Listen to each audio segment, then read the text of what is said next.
My name is Paolo Tosolini. I work for a company based in Seattle called Run Studios. We do animation and video production. And in the next 27 minutes, I'm going to share some ideas on how you could leverage mobile video for your internal communications or maybe to communicate externally with partners and customers.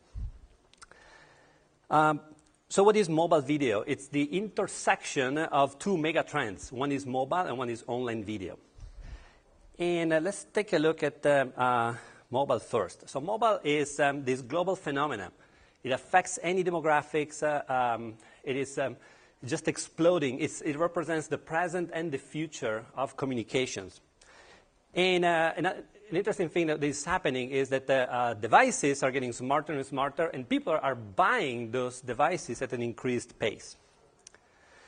And then we have online video on the other side. So already in the US, more than 50% of the bandwidth is being utilized by online video.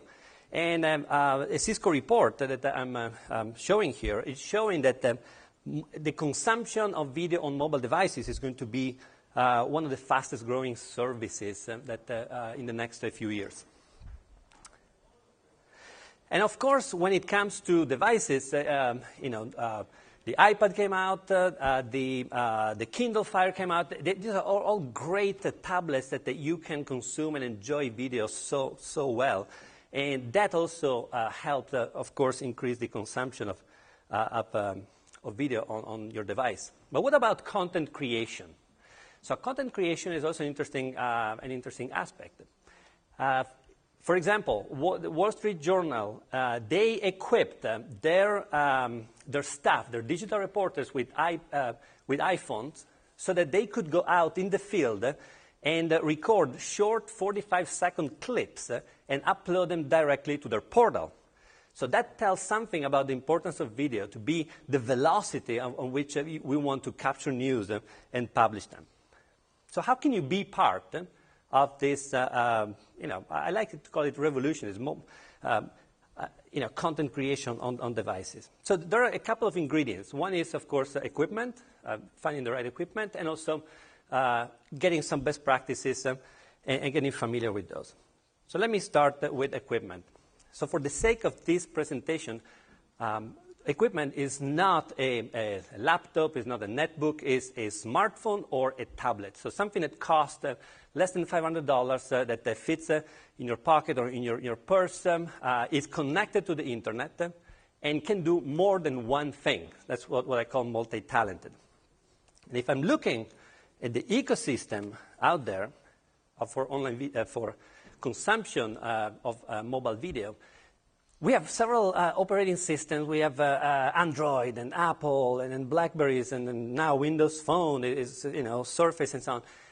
However, the Apple ecosystem is still so dominant. So I'm going to do a show and tell today of apps that are running on iPads and iPhones. That doesn't mean that I neglect Android and I close my eyes to what's happening to the other platforms. It's just that right now it's so dominant. Apple is so dominant, and probably in the next edition of the streaming media conference, things will be maybe even different. So, as communicators, you want to tell good stories, and there are many elements to tell a good story. You are thinking about the message; it has to be concise, on point. Maybe you also want to have a good subject. A nice environment, but I'm not going to talk about all of that because otherwise, we don't have the time today. I'm going mostly to focus on what you can do with your device and how you can potentially supersize your device to get better results. So, starting point, you go to the Apple Store and you buy one of those two devices, either an iPad or an iPhone. They have great cameras. They shoot HD video. They have a microphone, so you can capture video right there. And those platforms are great. And sometimes I get the questions, but how is different than having a flip video? So a flip video or the newer versions, the Sony Blog or whatever, is that they are just targeted devices that do one thing. With an iPhone or an iPad, you can do multiple things. You can capture, you can edit, and you can publish right from your device. And now with the new iPhone touches, you don't need to spend the money for an iPhone. You can actually get an iPod Touch and do similar things. However, once you buy the device, you cover the bases. There is more that you can add to it. For example, if you want to get a more stable shot, I suggest to get a little tripod like this one. But the tripod doesn't hold the phone by itself. So you get a little mount for your phone, like this, or a universal mount that will work with even your Android device or anything else, like this one. So $14, this one is like $12, and suddenly you have a more stable shot. Now, what happens on the audio side? Well, the audio, you have many more options. For example, if you want to spend $140, you can buy one of those enclosures where you can slide in your phone. It has two directional mics, one for you, you're the interviewee, the interviewer, interviewee. It has a nice handler, and you can have stable shots. Or you can buy a microphone, like a little lavalier, $25, with another adapter, and suddenly you have much crisper sound, because you don't want to utilize the sound coming from the phone. And I'm going to show you a quick video that explains that. Or you can build your own little rig.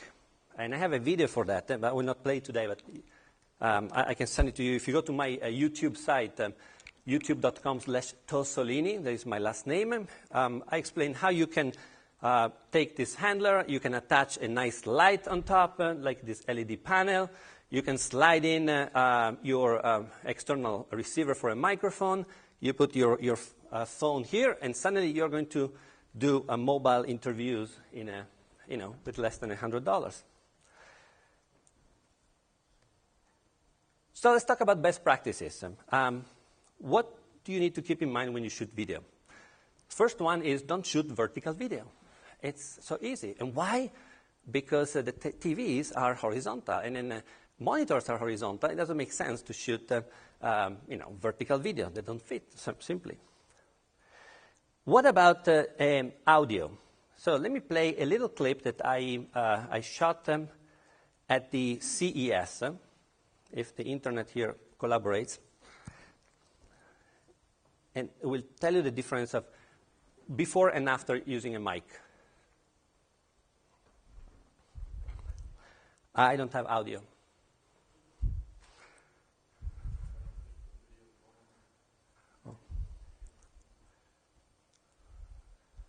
Tell that can you go back? Hi everybody, this is Paolo from the Consumer Electronics Show in Las Vegas. We are doing a test here of what difference it makes to have an external microphone rather than using the internal microphone on the iPhone. So right now, you can tell that the phone picks up sound all around. But let's insert now the external microphone and let's check what difference it makes. Now that the external microphone has been plugged in, you can tell that my voice is much, much clearer, and most of the sound surrounding me has been cut out. So the learning here is always use an external microphone when you have to conduct some interviews. So can you hear the difference? So don't rely on just the internal mic because you're going to pick up sounds everywhere. And because sound is 50% of the quality of the final video, you don't want to just get users turned off. So I'm not going to play this video, but I'm going to send the praise to everybody. But essentially, you have to think about how you want to frame your shot. Is it somebody speaking to an audience directly? Is it an interview? There are different techniques to do that. But I'm going to play rather this other video that is very important. It's about the basic of lighting. How are you going to... The biggest available light asset is also the biggest liability, the window. Most cameras will automatically adjust the exposure for the brightest thing in the frame. Shooting an interview against the window can result in a silhouette. Sunlight from a window can be used if you are careful. The light can be very harsh, so if there are blinds, adjust them to balance the sunlight with the other lights in the room. Very simple. Just don't shoot against the window, otherwise the camera will not do a good job in adjusting the light.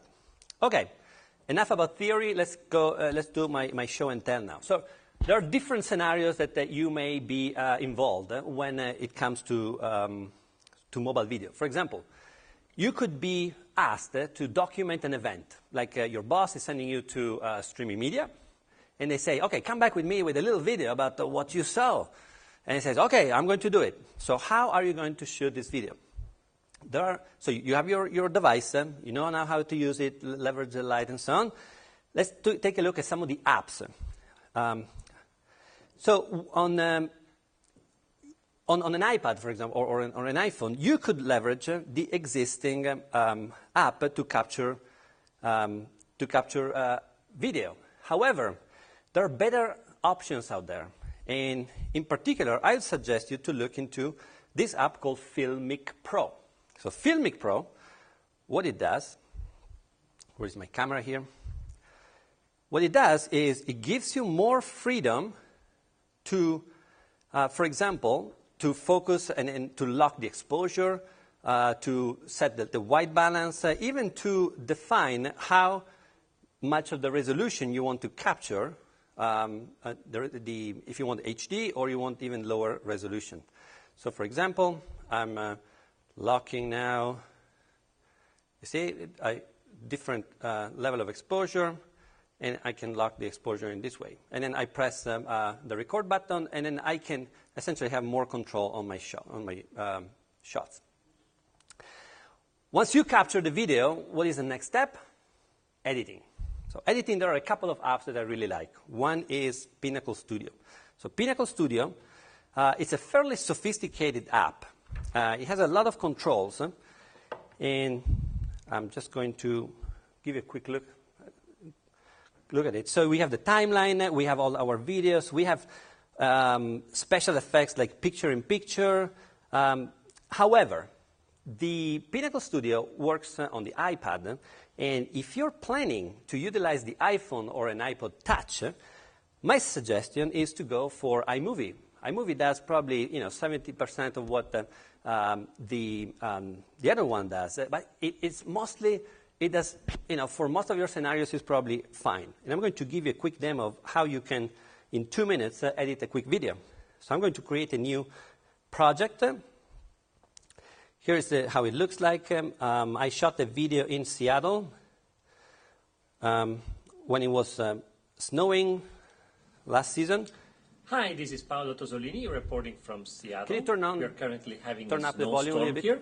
Let me show you what I see from my window. So this was one shot that I wanted to cut. So I pointed outside. So that's a dead time that I want to eliminate it later, right? I showed the snow outside. Thank you for watching, and I hope to see you next time. Okay, just a clip. How long it is? 32 seconds. I think I can take it down to probably 16. How do I do that? It's just as easy as taking the handlers here, cutting from the beginning, cutting a little bit from the end. Now if I want to cut in the middle, I'm going to select the clip and just swipe like this. Swipe, and I can cut it in exactly where I want it. Then I select it and drag it out. The dead part, I'm doing it again here, cutting this piece, cutting again this. Now I've tightened to 20 seconds, which is probably better. I'm adding a transition just to make it look nicer. If I want to add now a text, like a lower third, I'm doing an opening text here, snowstorm, okay. How about some music?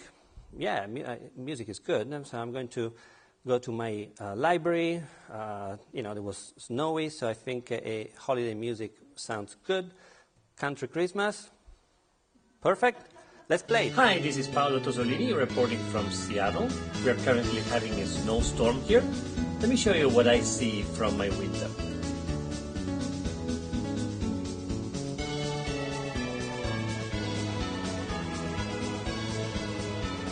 Thank you for watching, and I hope to see you next time. Okay, it was 2 minutes, right? So you could do this during your event. When you're here, you can just capture the video, edit, and then publish right away. So this is velocity. It's pure digital reporting right happening on your device. So I showed you the Filmic Pro. You capture, you edit. But sometimes, what happens? You don't shoot video. You just shoot a bunch of nice photos, and you still want to create a video because if you attach that video to your report to your boss, you will look good, he will look good, or everybody, it's just the right thing to do. So what tool can you use to make that happen? I suggest to use an app called Animoto. So Animoto essentially is a cloud-based service. What it does is allows you to add a bunch of photos to your story. So I'm going to pick some photos here. And it will start uploading right away. And then you pick a song. There are a bunch of songs that are available on the Animoto service. By the way, oh, okay. Let's see if I can make it.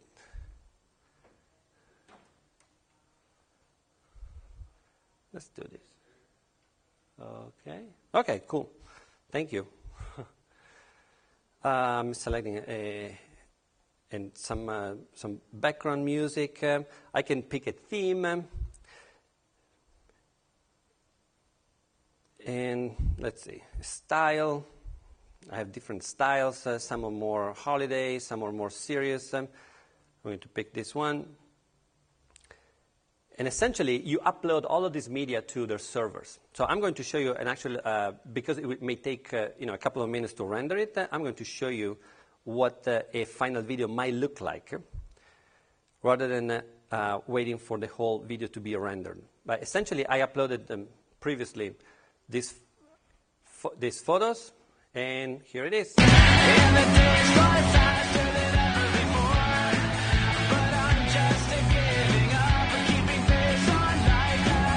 So what it does is taking the beat of the music and then just create an animation that feels aligned with the same rhythm. So this kind of slideshow, if you had to do it on the timeline and on your own, probably take much more longer. And you can have an app like Animoto do it for you. Okay, so let's talk about streaming. So we are at a streaming event, and so live stream, we have to talk about live streaming because this is a cool app. It's called Broadcast for Friends. Essentially, it is Ustream came out with a way for you to broadcast live to your Facebook page straight from your device. And the way it works is essentially you connect your app to your Facebook account. If you have a brand, if your company, you just connect it to that Facebook account. And once you start streaming, now we don't have now the bandwidth here to do a good job, but you get the sense that you can define who is going to watch your stream. Is it a public stream? Is it just the people who are your friends, or just yourself? Then you press start, and the good thing is now start streaming.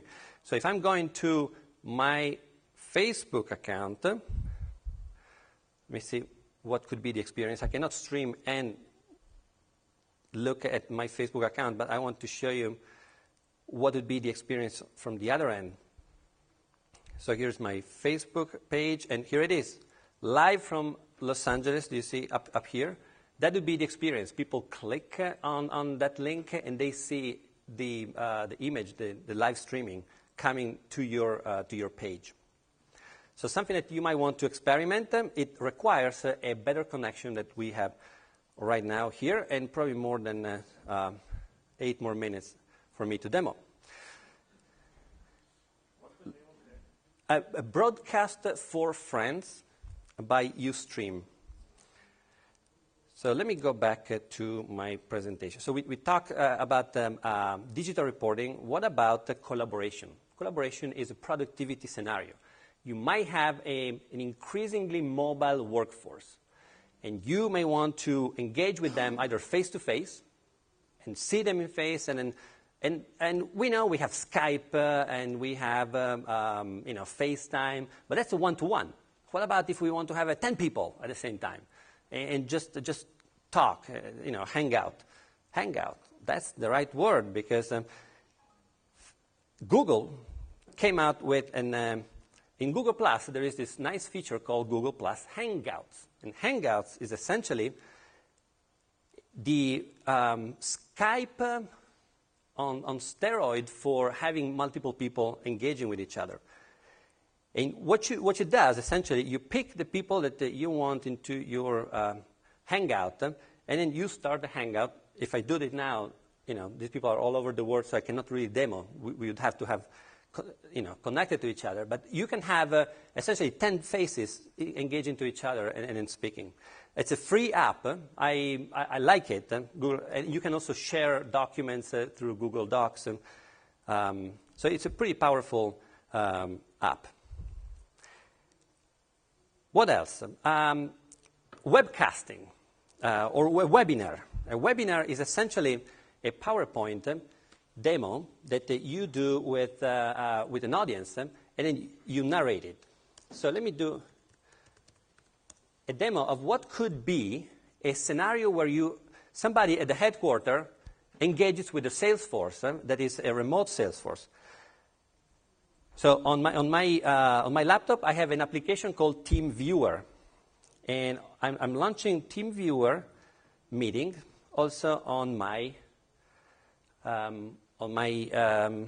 iPad. So I'm simulating what's happening here at the headquarters when I'm setting up a meeting, and I'm going to start an instant meeting, and I'm sending out this code to all my workforce.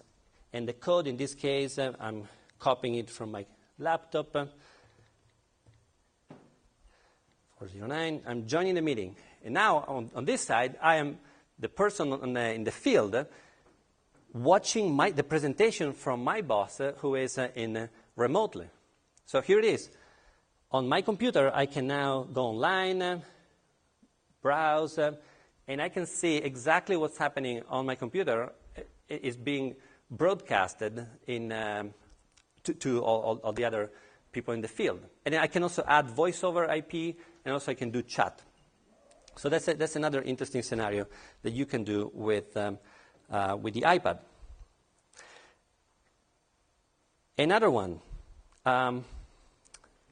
But sometimes you don't have the luxury to have people at the same time available. So you want to think about a way to deliver this rich media message, these videos, in an asynchronous way. So what tools can you use? Well, you can definitely send an MMS. I can shoot a video, attach an MMS, but they have a limit. They don't exceed around 55 seconds. Or you can attach it to an email. But those are big files. Well, the ideal situation would be something like having an Outlook for video. And there is an application called iJot that does exactly that. It allows you to have an inbox where you have videos. You can record your videos. Maybe they last 3-4 minutes. And let me play a video here that I got from... Hey, Paolo. David here. The iJot developer. Coming to you from the Duthie Hill mountain biking course. About to do a small course boot camp. It's about 3 miles circular. Hope you're well. Wanted to share this iJot with you. A great example of using iJot in the field when you don't have your computer with you, because it works just as well, if not better, with mobile devices like my iPhone 5 that I'm using here. Thanks for watching. Sorry I'm out of breath. It's harder to do this when you're my age, but look forward to seeing you out on the trails soon. Take care. So essentially, you can have longer videos sent in an asynchronous way to other people, and then you can go back and forth you send iJots, essentially. Okay, I have a couple of more minutes. I want to show 2 more apps. Actually, 3. Let's see. We talk about collaboration scenarios. How about the special scenarios, the different scenarios? How can you connect the virtual world and the physical world through video? Well, I want to demo the Microsoft Tag. Microsoft Tag are essentially special QR codes that you can brand with your own design, and you can put them everywhere. You can put them on magazines. You can put them on, on posters. At Microsoft, we did a project where we printed those special tags on chocolate, and then the idea was this becomes a virtual brochure. You can scan the chocolate. Let me show you how it works. You can scan the chocolate, and it will resolve into a video. And then suddenly you play the video, and you have a message that then disappears because then you ate the chocolate. So it's green, and it's also effective because you can. It's fun. It's just it plays on the strength of mobile devices. And by the way, I have a few samples here for you, if you want later to to eat them. Two more things. If you need your device as a helper when you read a script, you can download a teleprompter app. And the teleprompter app allows you to, for example, define, help you essentially reading the script once you are shooting a video. Some people prefer to have this kind of support and have some confidence, increase their confidence level. Now, I have only 1 minute left, and I want to demo a scenario for augmented reality. And you may think, why do I care about augmented reality in internal communication or external communication? Because that's a cool scenario. And let me show you how this works. I'm using an app called PixLive, and PixLive essentially is an app that lets you snap photos, for example. Let me take a photo of my computer. And I can attach a video. And I'm going to record a video of myself saying, hey, that's my Mac. Okay?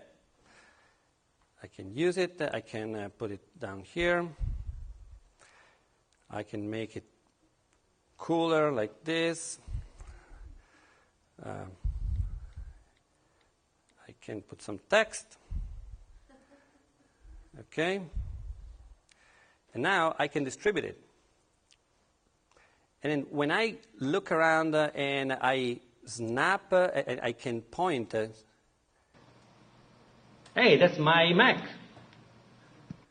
That's the effect. So you can essentially do a hide and seek, treasure hunt for your employees, and they can scan and attach virtual videos to your boss's name tag and have fun with it. Anyway, that's all I had. Thank you so far.